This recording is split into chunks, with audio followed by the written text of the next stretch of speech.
Hi, this is Georgia with Creative Moments by G. I am so glad you stopped by today. We have something very special to show you.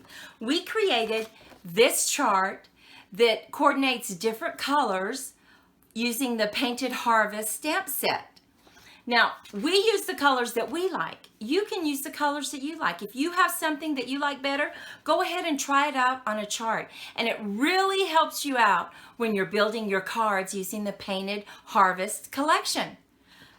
I'm excited, and I know you will be too. So let's head over to the crafting table and let's get started. A tip I'd like to share with you for the Painted Harvest is to create a piece of paper that has your very favorite sunflowers on it. So when you use your dimensionals, your two-step process, go ahead and section off a piece of paper and then stamp it on your paper. That way you'll know what inks you use. Like this one is crushed curry and crumb cake. My favorite is crushed curry and cherry cobbler, daffodil delight and rich raspberry, and crushed curry and Cajun craze.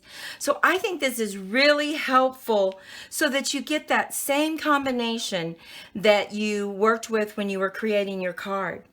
Don't you like this?